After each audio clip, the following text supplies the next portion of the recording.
இன்றைக்கி முருங்கைக்காய் உருளைக்கிழங்கு போட்டு காரக்குழம்பு செய்ய போகிறோம். ஃபஸ்ட்டே ஆயிலில் ஊற்றி சூடு பண்ணி வச்சுக்கிறதுக்கப்புறமா நம்ம கடுகு போட்டுக்கணும். கடுகு பொரிஞ்சதுக்கப்புறமா வெங்காயம் கறிவேப்பிலெல்லாம் போட்டு நல்லா வதக்கி எடுத்துக்கணும்.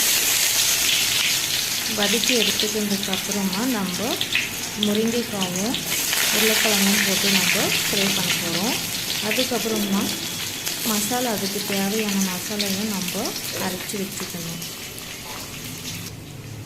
தேங்காய், பூண்டு, தக்காளி இது மூணையும் நல்லா போட்டு மிக்ஸி ஜாரில் நல்லா ஃபைன் பேஸ்ட்டாக அரைச்சிக்கணும். புளி கொஞ்சம் கரைச்சி வச்சுக்கணும் ஊற வச்சு. அதுக்கப்புறமா நம்ம காயெல்லாம் போட்டு நல்லா வதக்கி எடுத்துக்கணும். ஒரு பொன்னரமாக வர வரைக்கும் நம்ம வதக்கிக்கணும். அதோடு சேர்த்து உப்பையும் போட்டு நம்ம வதக்கி எடுத்துக்கணும். வதக்கி எடுத்துக்கிறதுக்கப்புறமா உப்பு ஆட் பண்ண போகிறோம்.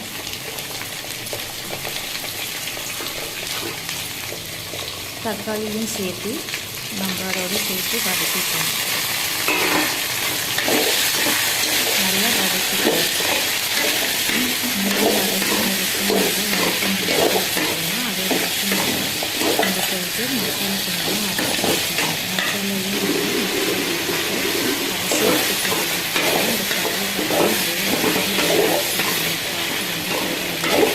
இந்த ஸ்டேஜ்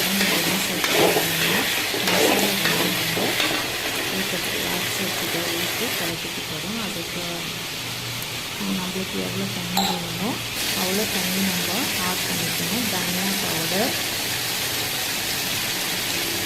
மிளகாத்தூள், குழம்பு மிளகாத்தூள், உங்களுக்கு எவ்வளோ காரம் வேணுமோ அதுக்கு தகுந்த மாதிரி மிளகாத்தூளை நம்ம ஆட் பண்ணி அதை கொஞ்சம் நேரம் நம்ம பச்சை வாசனை போகிற வரைக்கும் வதக்கி எடுத்துக்கணும். அதுக்கப்புறமா நம்ம தேங்காய் விழுது அரைச்சி வச்சுக்கிறோம் இல்லையா, அதை ஆட் பண்ணிவிட்டு அதையும் நம்ம நல்லா கொஞ்சம் நேரம் பச்சை வாசனை போகிற வரைக்கும் கொஞ்சம் நம்ம நல்லா வதக்கி விட்டுக்கணும். கொஞ்சம் நேரம்னா ஒரு 1 minute அது மாதிரி கொஞ்சம் வதக்கி வச்சுக்கிறதுக்கப்புறமா நம்மளுக்கு எவ்வளோ தண்ணி வேணுமோ அவ்வளோ தண்ணி நம்ம ஆட் பண்ணிக்கணும். இந்த ஸ்டேஜ் இவ்வளோ கொஞ்சம் நேரம் இது மாதிரி நம்ம கொஞ்சம் நேரம் அந்த மசாலாலாம் போட்டு வதக்கி விடணும்.